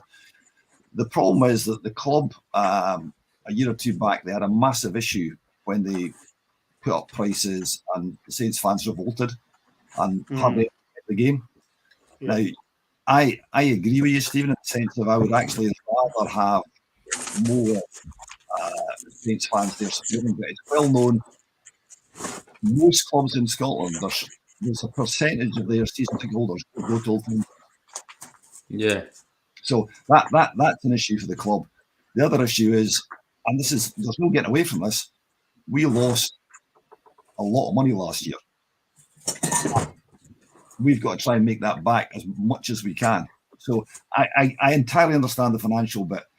How you actually configure the ground to make it that you've got, do you put all the Saints fans behind one of the goals, so at least you've not got Rangers fans celebrating at both ends? It's very hard. I don't have an answer to it, but I think it's unfair to criticise clubs where they're really trying to make as much money as possible, but it's fair to criticise them when actually they're not doing enough to try and provide some kind of advantage to themselves so the home fans can actually really get behind their team. I think the perfect example of that, Stephen, would be, I know this is another debate about Livingston, but the fans, because as you know, that when Celtic and Rangers go there, it feels like a home game. Yeah, but I think it makes complete sense for Livingston, because I think Livy sometimes can have under 1,000 or just over 1,000 supporters. Yeah, that's why I'm saying it's a totally different debate. But I think you get where I'm coming from there, because it feels like more of a kind of like home game. But I mean, I could spend a lot of time in this kind of like debate as well, because I know that clubs is given one Celtic and Rangers one stand, but they are it's a lot of money for the one scan. So all the interest you get is the money, not the amount of people that goes to the game. Perfect example is Motherwell and Kilmarnock, Stephen, because as you know, Celtic used to get that bit the corner of the main stand. And sometimes the Cooper as well. They've not done that for years, enough that the opposite stand behind the goal, you know, Yeah. the game. Yeah. So Alaska, are you hoping for the same kind of bitty performance that you got against Celtic at McDermott early on in the season? Well, I would take the result. I can guarantee you it'll be a backs to ball defensive performance, trying to hit them on the break with the speed of the two. Well, I think he'll only play one up front. I do like the boy Sidibe who we've got from Warrington, because every Saints fan looked at that and went, "You're joking. We're buying somebody from the 7th tier of English football." That tells you how far Scottish football is behind. But he looks, on the basis of what we saw against Dundee, like he might actually score goals. But as Graham said, if you don't take your chances against the Old Firm, you've got no chance. And it's a question of, do you have a striker good enough? We'll find out in due course as this guy maybe gets a game tomorrow. But I think it's going to be just backs the wall. It'll be, as I said, our main chance is to bore them to death. Greg, we've got a few comments coming on. I see. Yeah, so Mikey, the problem with Livingston is that most people here support an Old Firm team, so there's no point leaving a stand empty when money's at stake. Paul Donaldson also says the clubs need to do more to encourage young kids in the local area to support their local team, and not a big team miles away in Glasgow. That might involve giving free entry to under 12s for some matches, which I kind of agree with as well. Yeah. But I mean, Livingston, we've had this debate with Livingston so many times before. You know, they are, I think, probably going to go down. I don't know if that's a good or a bad thing for them, but I do think that it is a shame that they've got a really good stadium there. And we've talked about this numerous times. They've got a cracking stadium there, but they've got no fans to fill it. I mean, I think they've got to do something to try and entice fans there. And I have seen it numerous times that there's buses that go to like Celtic Park or Ibrox from Livingston when you've got a perfectly good ground right there that people just don't go to. So they need to do something to entice fans, but it is difficult. Graham, what's your thoughts about this game on Sunday? St Johnstone and Rangers. I mean, you would have to fancy Rangers as favourites, of course. They've got a very good team now. I do like the look of the lad that came Pioka up front for St Johnstone. I thought he caused Hearts problems, and I think he looks good. He's got a bit of pace about him. But again, they need to try and, basically what Alex has said, try and bowl Rangers to death and hope that if they can get a chance from a set piece or something, or a breakaway, because again, I think Kim Pioka's got the pace on that Rangers defence. If they get him in behind, he could cause problems. So they do have a threat there. Graham Carey, for me, is a fantastic player. I think he should be playing a little bit higher than St Johnstone, no respect to them, but I think he's quality. They do have really good players in that team, St Johnstone, but they've got to, it's like I said earlier though, Levine kind of knows how to play against these guys. He will sit very deep. He'll make it difficult. He'll try and frustrate, which is what they have to do. But I do feel that if Rangers get an early goal, then they might go and score 2 or 3. But St Johnstone have got to make it difficult. You know, be in their faces. Don't make it easy for them. St Johnstone have a chance if they defend well.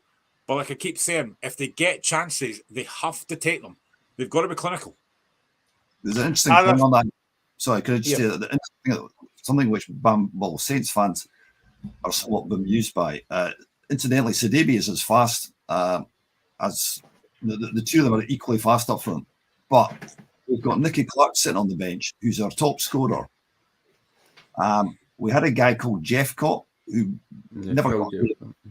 And Craig Levine said, well, the reason he didn't get a game, now I know he had fitness problems, but it was because he's a penalty box player and we don't get in the box. You go back to the Derek Adams thing, that went down like a lead balloon against fans. Well, you're the manager, get the ball in the box. Stevie May, case in point. Stevie May, Tommy told me that he was constantly on at May to get in the box because after his really good season when he went down south and he came back to us, he just ran about all over the place. Nicky Clark is a goal scorer who will take chances. I don't see that in any of the other guys, but he's not playing him. He didn't even bring him on against Dundee. Alaska, I know you've got to go in a few minutes, but I just wanted to say, I know that everybody's saying, apart from me, because I've not kind of said my piece in the game on Sunday, but like, do you think that if the game was do you think that because the game's at McDermott Park, you would have more of a chance in Ibrox? Would that be a fair comment? Yes. Absolutely, because it's our ground and we're more used to it. But we again, tables don't lie, goals for totals don't lie. We're not scoring goals. We're not getting in the box enough. I think what Graham said was right. I hope that we'll stay up, and if we do stay up, we've got a chance to maybe rebuild and do something a wee bit better. But we've got to stay up first. So I don't think it matters where the game is. I wouldn't have thought we got points at Celtic Park earlier on the season. We did. I'd bite your hand off for a draw now. I'll be amazed if we get one. We'll move on to the other games on Saturday. I don't know if you're okay for time, Alaska, or like I can do another 15 minutes, and then otherwise divorce will loom. All right, so you'll back that debate if it's Twitter or if it's your ex, as well. So let's move back to the game on Saturday. In fact, we'll speak about the Hearts game because look out for the lucky mascot tomorrow, Mr. Duffy himself. He's gone to the game.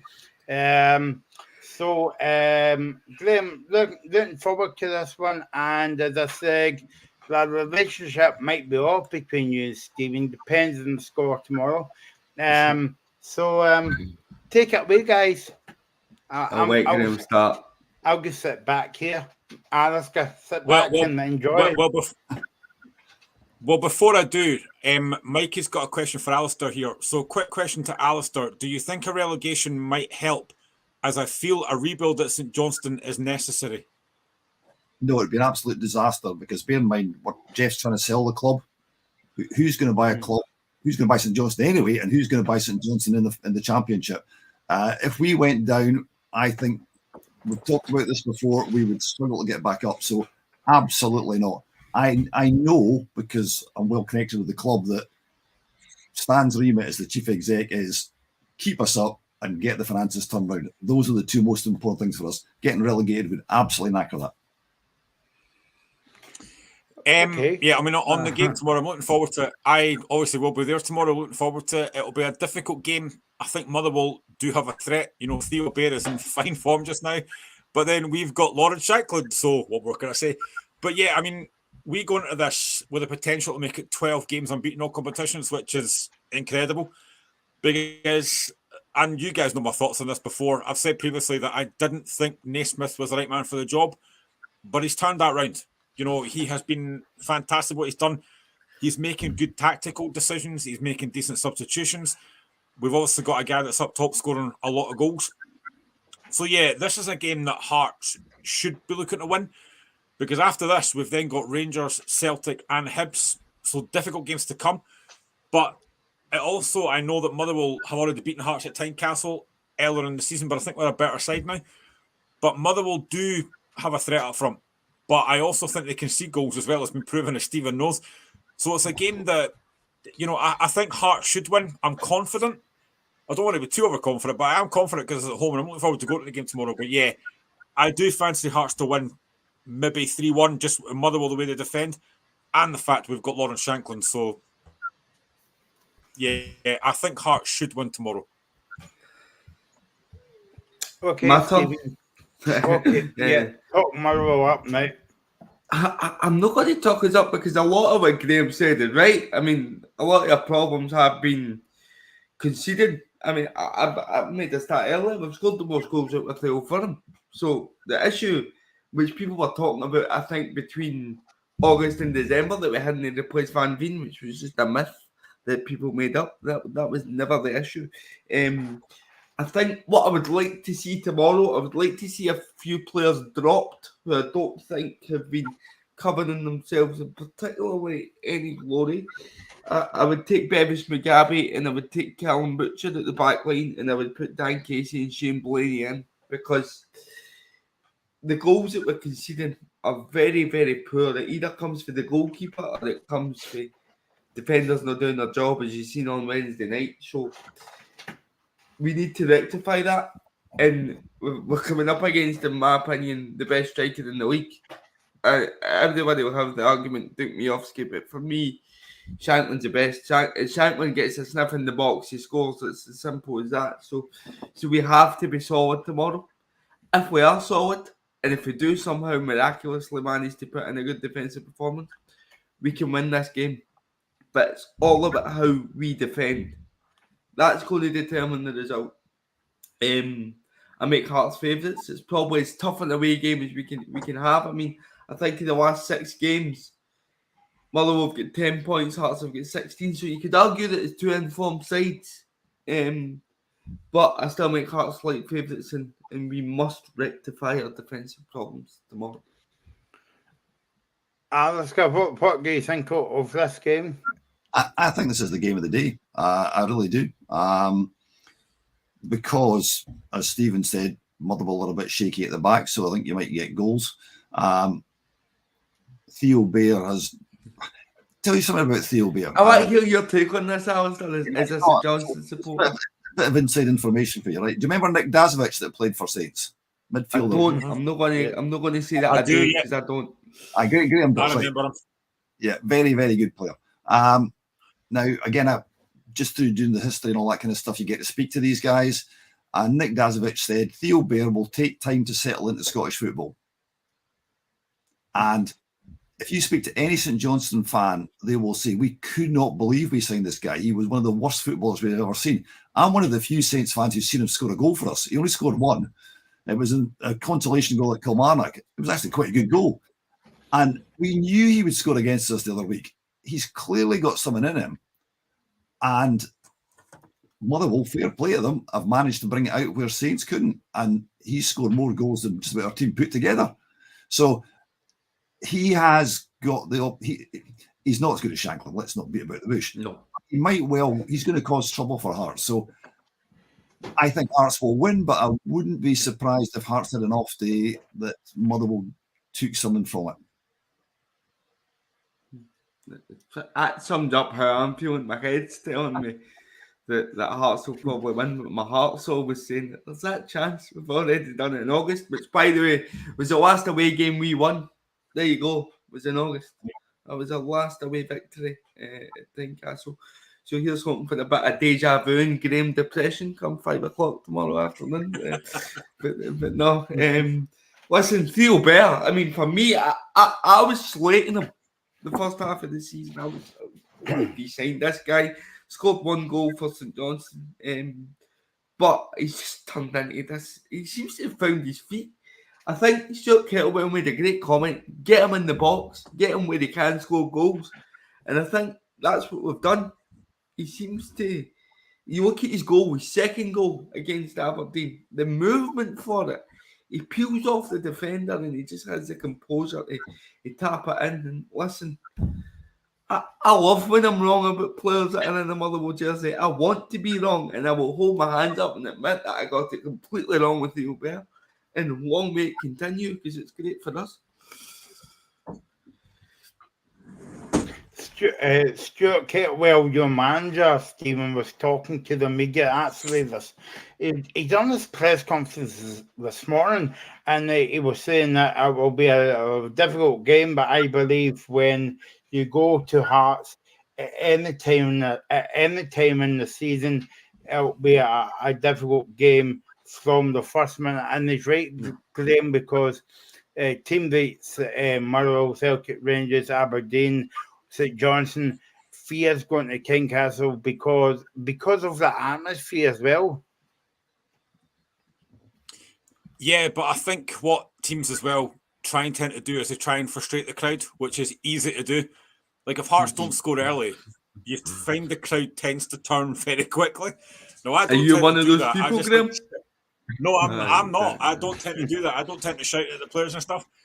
You know, but I think it does tend to take a turn if we've not scored in the first 10 minutes. Fans then start getting really frustrated. I mean, I've been to numerous games at Tynecastle where the game's just kicked off and people are saying, get the ball forward. It's like, it's just literally kicked off. Give them time. But yeah, if Motherwell can frustrate us tomorrow, it'll make it more difficult. But I just always think that when you've got a striker like Shanklin who can turn a game in a second, he could easily win this game on his own tomorrow because he is that good. But Motherwell will make it difficult. And I genuinely, I've talked about this league so many times before. Like apart from like Celtic, Rangers, and Hearts, who look like they're pretty much nailed on for the top three, the rest of that league is just so tight. I mean, Stephen knows this. Motherwell went 15 games without a win, and they are sitting 4 now points off the top 7th. six. They're sitting 3 points off the top 6. That just shows how mental this league is. It doesn't take much, just 2 or 3 wins, not even that in Motherwell's case, and you're right back up there. This league is so tight. You say mental, I say poor, Graham. I don't think any team should be within a sniff of being in the top 6 if they go 15 games without a win, almost half a season. You should not even have a sniff of getting top 6 football. That shows me how poor everybody else is. And I think if you look at it, see out with the Old Firm, there's only 2 players that give me the fear. Only 2 in the whole week. That's crazy. One's Shanklin and one's Miovski. The rest of them, I'm like, oh, we should be able to deal with them. We should be able to deal with that. That shows you where the quality is. But no, Shanklin absolutely does give me the fear. Our goalkeeper gives me the fear. So that's not a very good combination. Going into a game away at Tynecastle on Saturday, which I believe is the hardest away venue out with the Old Firm in Scotland. It absolutely is. So 4-0 Motherwell. At half time, Stephen Naismith was talking about the game. He says that it will be a tough game. They show in every one of their games this season, and he then goes on to say, we are always at home. We are expecting to put in a good challenge for them. Their team is full of good football players who can spot a clear pass on the park. So there you go, Graham. Yeah, I mean, generally, Naismith does tend to talk very well, and I have been impressed with him. Like I said weeks and weeks ago, I don't think he was the right man for the job. We got beat by Aberdeen, and I looked at the run and thought, that's a tough run. But it's been an incredible turn of form. He really has turned things around massively, and we look pretty much now nailed on for third. But you've got to take it game at a time. I think, and I hope we could have third place wrapped up pretty soon. But we've got to take care of Motherwell tomorrow. Difficult game. And, I mean, again, I just want to realise about your Lawrence Shankland, because that guy has been phenomenal. Like, he got 28 goals last season. He's on 24 this season. His form has been sensational. It really has. And I think a lot of folk don't seem to look at his all-round game, which is a lot better than folks seem to think it is. His hold-up play, his link-up play. He's an all-round class player. He's a brilliant player. And I think if he gets any chances tomorrow, I would fancy him to take it. But, listen, I know that Motherwell have got a threat. Theo Bear's in fine form. They do have a threat. Blair Spitlick's a really good player as well. So they do have a threat. But at home, I have to fancy Hearts to carry that run on. And there's a question here from Mike, actually. It's a hard question to answer, but you guys can all answer this as well. So I'm going to bring it up on the screen. So Mikey has asked, what do you think is the reason for the massive decline in quality of Scottish football in recent years? I think it's to do with how finances are growing in the lower leagues in England, not necessarily the Premier League. You look at how much financially the game's growing in England, where the market that we're shopping in now is probably the same as non-league clubs in England. If you're out with Hearts and Aberdeen, obviously I'm talking about clubs like Motherwell, St Johnstone here. So it's very, very difficult for us to attract the same quality of player that we used to. I remember there's getting guys like Chris Humphrey, Chris Porter from Oldham, who was brilliant for this. And this is when Oldham were good, by the way. We're no longer going to attract the same level of players, so it's very, very difficult for us to find those wee golden nuggets that you used to get, like Louis Moults and Marvin Johnson. So they don't come around as often. What do you think before you need to shoot off, Alistair? I agree. I think it always comes down to money, because the gap between England and the other places is massive. On top of that, you've also got the fact that academies and scouting systems outside Scotland are obviously going to look to try and get the best players they can. And they're going to cream, and they always have them, let's not kid ourselves, but it's much, much worse now. It's much easier to see a young player. You can see them, on your phone. You don't have to have quite the same scouting network. Well, you do, but it's much easier to assess players. And to that extent, we've not got players coming through. I would also go back to the reconstruction thing, which, again, I can't see happening. But if you've got the chance to bring young players through without the fear of, or with diminished fear of relegation, you give them a chance to go and actually have a platform. I remember seeing Jim Pearson come through. I don't think any of you guys will remember Jim Pearson. He went from St Johnstone to Everton, who are a top 6 club in England. There's nobody I can think of really in Scotland just now would actually even get a game for a top 6 club or even be interested. They might go to the Championship, but that's about it. So that gap is enormous. We don't have an environment which makes it easy for good young players to come through.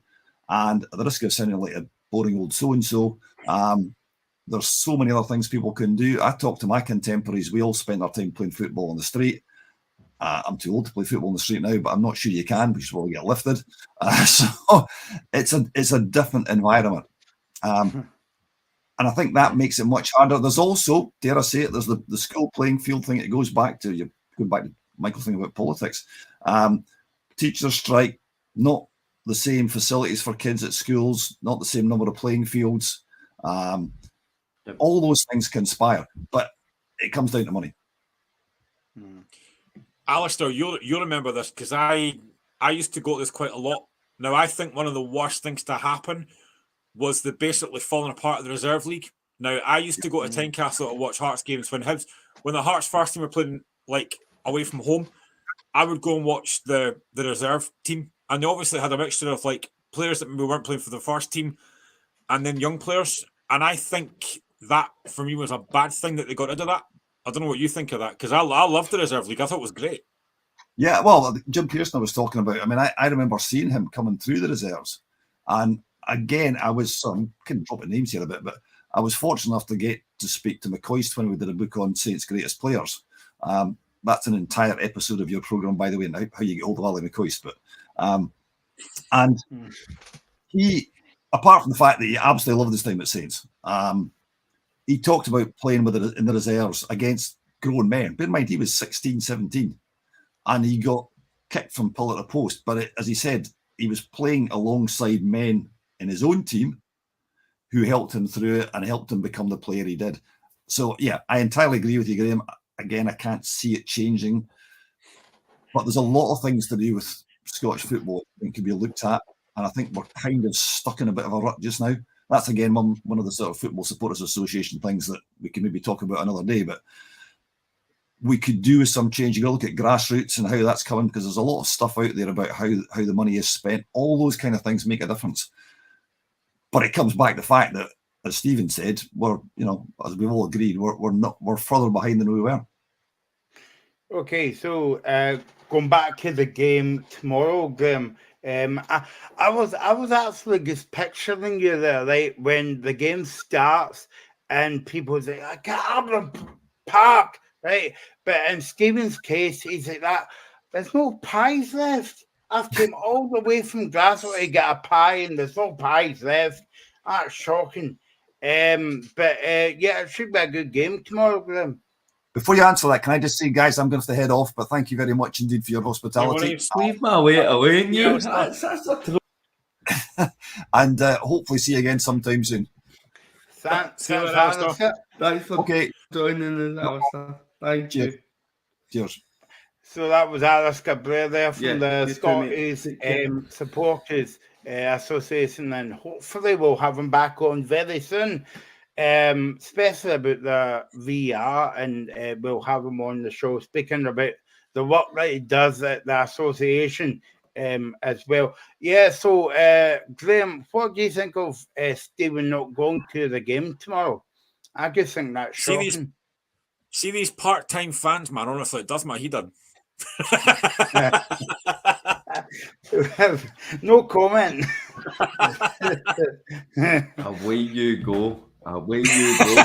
When was the last time you were at Tynecastle, mate? Know what I mean? And do you know what the worst? Do you know what the worst thing is? You talk about. I was at Dingwall on a Tuesday night, mate. You talk about Valentine's Day. Tuesday night. No, not at all. Listen. You talk about Valentine's. Didn't even get a dessert last week. Raging. No, but Yeah. it's one of these things. Listen, it's I don't go to as many games as I would like to go either. But I'll be there tomorrow in my Hearts top, my Hearts scarf. I'll be like a full kit person. But yeah, I'm looking forward to it. It should be a decent game, and hopefully Hearts will run out winners by about 6 goals to 0. At half time. Listen, mate.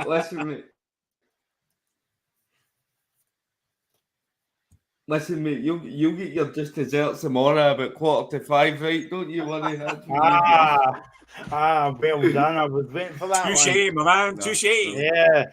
By the way, I need to tell you guys this, but pantomime season's over now, so it's a bit late. So if you want to get in, the auditions start very soon, so I can put your name down for the, what is it, the Two Ugly Sisters, maybe? Anyway, let's move on to another game. Let's move on.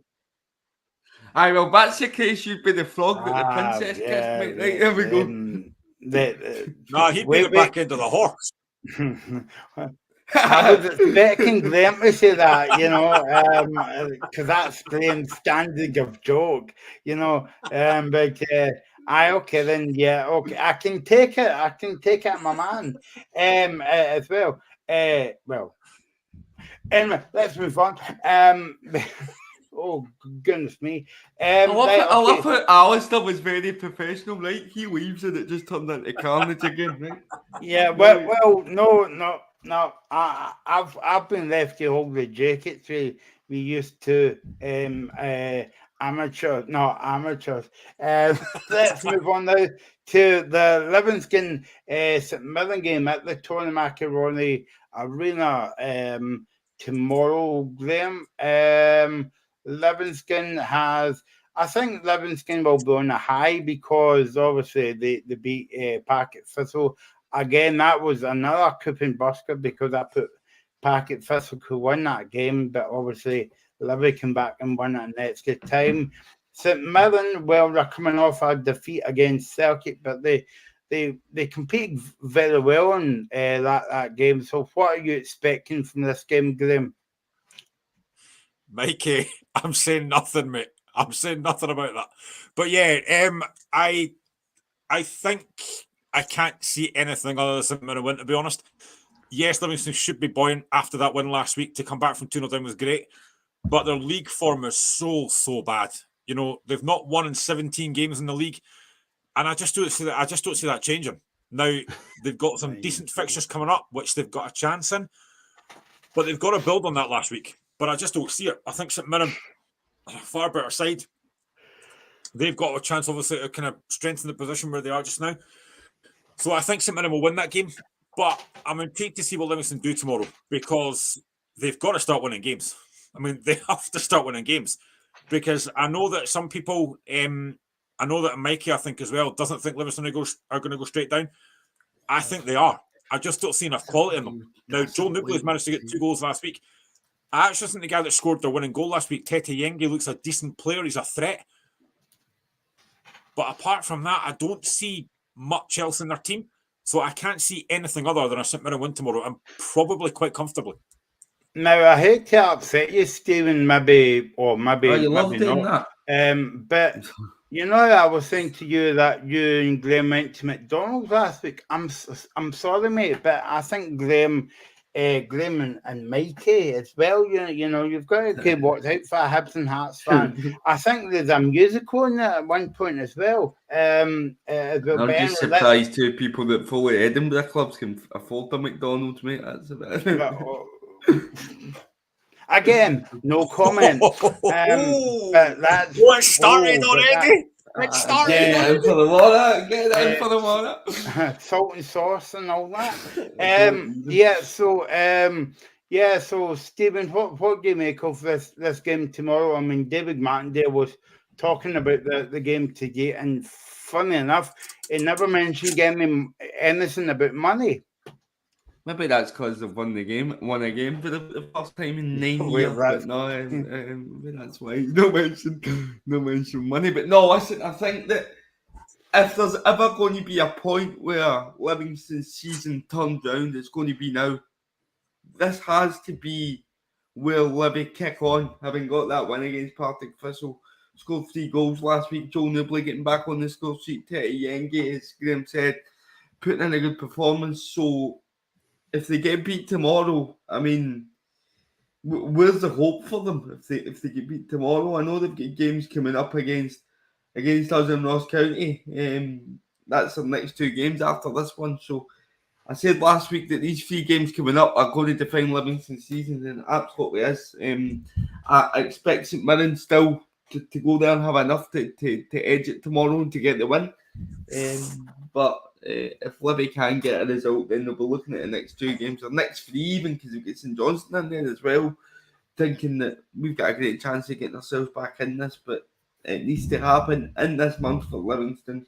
If they go into the beginning of March still having not won a game, then I'm afraid it's cheerio on Championship football next season. Yeah, I mean, David Martindale was speaking today about the game, and he says that the games are running out. And, oh, are they? I didn't know. The games are running out, and I know I've said that a few times this season, but we need to start picking up points tomorrow against St Mirren, Graham. Yeah, I mean, every game now looks like a massive must-win game. I'm just looking at the fixtures coming up. So, I mean, after tomorrow in the league, they've got St Johnstone away, Hibs away, Celtic at home, Aberdeen at home, and Hearts away. I mean, they are difficult fixtures, but they've got to start picking up points soon. You know, I still think Ross County are going to be in massive trouble. I think they could easily finish in that playoff place. And I genuinely believe, and sorry, Livingston Ross County fans, if you're watching this, but I genuinely believe that both of those teams could go down and Dundee United and Wraith could come up, which I think would be great for me because I'd love to see United and Wraith up. But this tomorrow is a big game. This is a 6-pointer for me. They've got to keep themselves in the hunt to try and catch Ross County. You know, that's got to be the aim, but it's going to be very difficult because I just think St Mirren are going to have far too much for them. Before we talk about the game of, I know that Alistair was talking about Hearts coming out, the game of the weekend, but I think this is the game of the weekend tonight between Wraith Rovers and Dundee United. We'll get on to that soon, and hopefully we'll have some team news from Starts Park as well. But let's speak about the last game tomorrow, and Stephen, Dundee against Ross County. Yeah, I mean, Dundee sitting in 6th place. I mean, you would look at them. They're at home. They've got to fancy themselves going and winning that match. I think if you just look at Dundee's latest results, if I can just get them up, sorry, I'm exposing myself there a bit.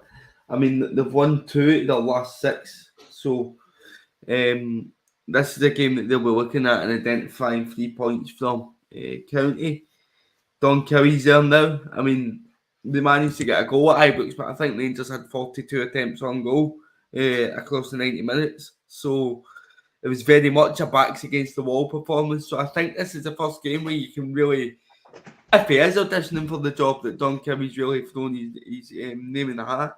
This will be his first audition, if you like, to say, let me be Ross County's next manager. So it'll be interesting to see what kind of a performance that they put in. I think that he made one great change up front, and that was Eamon Brophy partnering Simon Murray up front. I was surprised to see that Eamon Brophy has he been starting many games for County. I think he's been injured. But I think to get him back, and the 2 of them link up for the goal at Ibrox. So no, I'll be interested to see how Ross County play, because if they've ever got a chance of putting in a shock performance, it's when you've just sacked a manager, and then when you get somebody that hopefully actually believes in your ability as a football player. Graham, I can give the United team for tonight. So Dundee United line up Walton in goal, then it's Holt, Graham, Grimshaw, Moult, Wotherspoon, Sibbald, Fothering, Watt and McCann. And on the bench for United against Wraith tonight, it's Newman, McClelland, Grieve, Tilson, Meekerson, Mockery, McLeod, Cudjoe and Thompson. And I'm just going to try and find the Wraith Rovers team news. Hopefully it is out. And Wraith Rovers are Dubrovsky in goals, Brown, Dick, Watson, Murray, Vaughan, Callum Smith, Mullen, Stanton, Byrne and Rudden. And on the bench for Wraith Rovers, it's McNeil, the sub-goalie, Connolly, Matthews, Corr, Turner, Hamilton, Brown, Easton and McGill. So that's the team news for the big game in the Championship tonight, Wraith Rovers against Dundee United. And the best news is, Graham, there's no VAR at that game. Yes, the game will finish quite early as well, instead of 12 o'clock at night. We'll go back on to talk about that game in a minute or two. Dundee, Graham, Tony Docherty was speaking to the media yesterday. He says it will be a very difficult game against Ross County. They have been so far... we have played them so far last season, and every game is difficult, and tomorrow is no different. Different on that game. A quick word about Dundee, Graham. I know we spoke about Tony Docherty every week. He's been doing well since he's went up there, and I've been quite impressed with his team as well. Yeah, they're a really good side. I think he signed really well as well. They've got a lot of really good players in that team. And I actually fancy Dundee to win this game tomorrow. You know, Ross Kent are on a really poor run. They've not won in 10 games. And I don't see that stopping tomorrow. I think Dundee at home are a very good side. They were actually very unfortunate to lose to Hearts at Dens Park and at Tynecastle. But I think Dundee have done very well. You know, like I said before, when a new team comes up from the Championship, it's about solidifying and staying in the league. And Dundee have done that quite comfortably. I think they've been excellent. They play a lot of good football. I talk about him a lot, but Luke McCowan is a fantastic player. I don't think he'll be at Dundee for much longer. They've got Jordan McGee, who's turned into a goal-scoring player. Didn't see that coming when he was at Hearts, to be fair. But yeah, Dundee have got a really good side. So I think Dundee will fancy their chances tomorrow. And I think they'll win. Now, I think Don Cowie is a good appointment interim for Ross County, and far better than Derek Adams was, and he comes across a lot better as well, but that wouldn't be hard. But I just don't see Ross County having enough to stay up. Now, I know that Mikey was watching the Rangers-Ross County game on Wednesday, and he he wasn't overly impressed by Jan Dander, who's coming to Hearts in the summer. But it's one game, it's fine. He'll be fine. But yeah, I mean, I think Ross County have got a threat, but I just think at Dens Park, the way Dundee are playing, I fancy Dundee to win tomorrow. The Gregor was saying that on YouTube. Thanks for commenting, Gregor. He says, I think Dundee will win 3-1 tomorrow. And I'm a bit the same. And I don't know about you guys, but I think Ross County will be in the playoffs. Livingston will automatically go down. See, I've changed my tune, Graham. It's not because Alice goes away. Because I said St Johnson now automatically for the group. See, I changed my opinion every time. I think a bit like Stephen that way. A wee bit there. Anyway, let's move on to the big game tonight in the Championship. Graham brought you the team news early on, and it is Wraith Rovers against Dundee United, 8:15 kickoff on the BBC Scotland channel. And it's good to see, Graham, but this game's a full house. Dundee is running down a full allocation, and Ross County, getting ahead of myself there a wee bit. Wraith Rovers are putting in a good home support as well. So going to be a decent atmosphere and plenty of goals.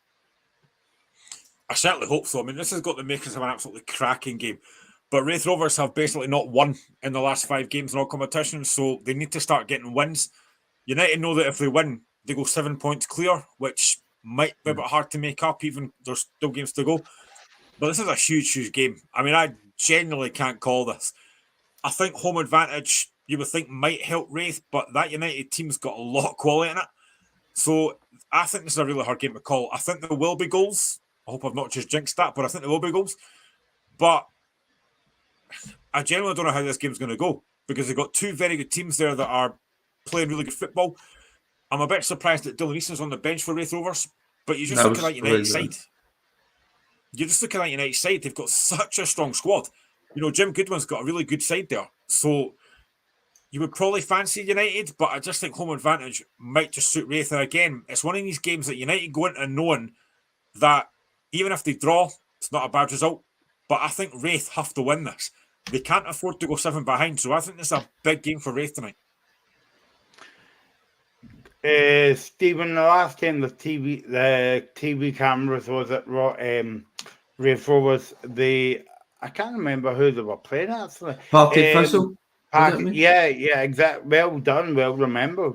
And that was a very exciting game actually. I think it was 4-3 or whatever. I can't remember. Yep. Partick Thistle came back to level the game at one point as well. So we'll be hoping for a game like that. Oh, similar game to that would be absolutely fantastic Friday night viewing. I think there's a lot of these games in the Championship on the Friday night that have been quite a decent watch. And as you say, we've alluded to earlier, just having the lack of bar there means that you can sit down and enjoy a game for what it is and what it used to be. So no, it's a game I'm really looking forward to tonight. Two teams right up the top of the league, and Graham's absolutely spot on when he says that Dundee United will probably be happy with a point. I think if you look at the fixtures remaining, if Wraith win tonight, there's a game against Dundee United away at Tannadice at the end of March that could end up being pivotal. So if Wraith win tonight, I think you've got the title race back on your hands. If Dundee United win, you expect them to see it through. So it's a really huge game for both clubs. And do you know what? I'm going to go Wraith Rovers 3, Dundee United 2. There you go. It's going to be a cracker. I don't know if you're going to go into this in a minute, but can I just touch as well? Because on some of the lives that I do on the TikTok thing that I do, I've got a Dunfermline fan that follows me, and he is not happy with James McPake, and I understand that. Because Dunfermline going to the game against Arbroath tomorrow, which is a massive game, the bottom two. Dunfermline have not won in 8 games and not scored in 3. They look really poor, and I'm quite surprised at that because I thought Dunfermline had a decent side there. I didn't expect it. I thought they'd be around the top area, not winning the league, but I thought they'd be maybe 4th or 5th. But the fact they're sitting 9th, I'm surprised that James McPake's still there because Dunfermline fans are not happy. You know, they're not playing good football. They've lost their last 2 home games, 5-0 against Morton and 3-0 against Queen's Park. This game tomorrow, Dunfermline Arbroath, is a huge, huge game. If Dunfermline lose that, I think there's every chance that James McPake will go because that would be a horrendous defeat. Now, they are at home, but like I said, they've not been done well at home. Arbroath at the moment are not playing particularly well. But that to me, you're talking about the game today, Wraith Rovers against Dunfermline. It's a massive game. Wraith Rovers against United is a massive game. I think that game tomorrow at the bottom of the league is even more massive. Dunfermline have got to win that, or I think James McPake could be gone if they don't. Yeah, let's run through the rest of the games and we'll come back to that game. Before we do that, Graham, I want to both managers were talking about the game yesterday. Ian Murray was saying that we know we have the ability to beat them tomorrow night. Obviously, we're speaking yesterday about the game, but we're looking forward to it as it's live on TV and it's going to be a full house. And I suppose if it's a full house, it'll be a good advert for Scottish football as well. Jim Goodwin said we've got a good feeling about ourselves going into this game, and it will be a full house, so it will be a good atmosphere. So that's the game tonight.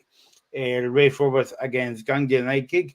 The other games tomorrow, Airdrie is at home to Ayr United. Dunfermline, as Graham said a minute ago, is at home to Arbroath. Inverness is playing Partick Thistle, and Queen's Park against Morton. Yeah, I mean, I would be interested to hear what your take is on James McPake, Stephen, because it's got to go off well there. Yeah, I mean, they get up, they get into the Championship, and I think they had a not too bad start to the season, didn't they? So, but it's kind of they fell away a wee bit in recent weeks. I mean, you look at where they are on the table. I mean, there's still only 8 points separate Dunfermline from 4th place Morton.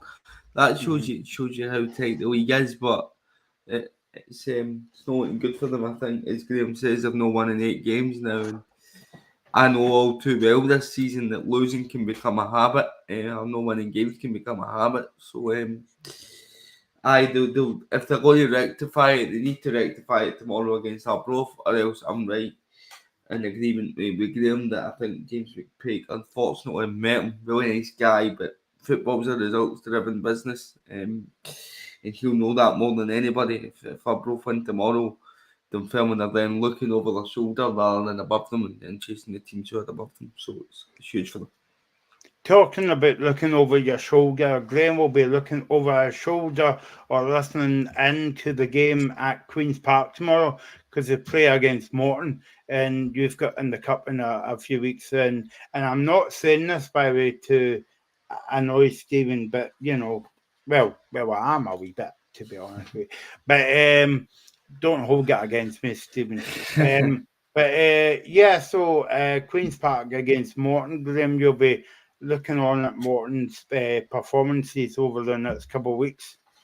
Yeah, I mean, listen, Dougie has done a great job. They're the form team of the Championship. They've done a great job. They could still get in that kind of playoff place.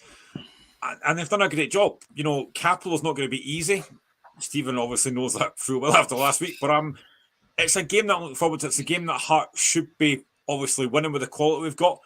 But I can't disrespect Morton. They've been fantastic. Queen's Park with Callum Davidson there have turned the corner a little bit. As I said at the time, it's a good appointment for them. But it's a game that I expect Morton to win. But the one thing I would say as well, and I'm glad you brought this up as well, I genuinely cannot believe they've scheduled that quarter-final for a Monday night at 7:45. That is an absolute joke. I mean, listen, it's fine that it's on telly. That's fine. But on Monday night, I mean, come on. What is that all about? That's an absolute joke the way they've scheduled that. I just can't believe, Graham, that there's no Friday night games. I know. They could have easily there's the question. There's the question. Why have it on a Monday night instead of a Friday game? Why? Well, even then, you could have had... They've obviously got the 2 games on the Sunday, Celtic and Rangers games. That's fine. But why not have the Aberdeen-Livingston game at 12:15 and then have the Hearts-Morton game at maybe 5:15 or 5 o'clock or something? Have 2 games on the Saturday, 2 games on the Sunday. Why are you making it a Monday night? It's just ridiculous. And I think it's an absolute joke. No, I agree. You there, Michael? Is he froze? I think Michael's frozen. I mean, Paul Donaldson says Saturday lunchtime for Aberdeen Killie, which I think a lot of Kilmarnock fans are not happy about that. But the scheduling for me is just daft. And I get the Celtic Rangers games are on the Sunday. That's fine. Not good for Killie fans, but we always seem to have lunchtime matches down at Rugby Park again, which is a fair point. But I just don't see why they scheduled that game for a Monday night. It just doesn't make any sense to me. I don't know if you guys were the same there, but the connection went a wee bit mine, so I don't know if it was in your end as well, guys. We picked it up. But we were talking a lot of sense there, and then we're back and we're not talking a lot of sense at all. But yeah, I mean, Graham, that is a bit... I mean, they could easily make it Saturday at lunchtime, at 12:30. Well, the Aberdeen Kilmarnock games at 12:15, but I would have easily made it maybe 5 o'clock or 5:15. 2 games on the Saturday, 2 games on the Sunday. That would have made sense. But to have it on a Monday night, and again, no doubt the draw will be probably after the Hibs Rangers game. So again, we're going to know who we're going to have if we get through. Which again, I thought that was quite bizarre that they did the draw last week before the Hearts Rangers game. And also, I think you mentioned this as well. Michael. The fact that Dougie Imrie, the Morton manager, was there at the time. Mental. Yeah, I know. Psychic. Yeah, I know. The wonders of he must have knew he was going to beat Murwell. So this giving again. So anyway, I need to go now. Because I've mentioned Murwell getting beat a few times on the show tonight, and Stephen won't let me down. But good luck to Stephen. He is going down south at the weekend. not to support your team, but to support a gig, maybe, I don't know. And Yeah. Graham's going to Tynecastle, so if you see him, say hello. Don't be scared. He's a nice guy sometimes. And we'll be back on Sunday. Thanks for all your comments. And we'll do it all again on Sunday. Be here live at 3 o'clock. Cheers. Bye. You guys.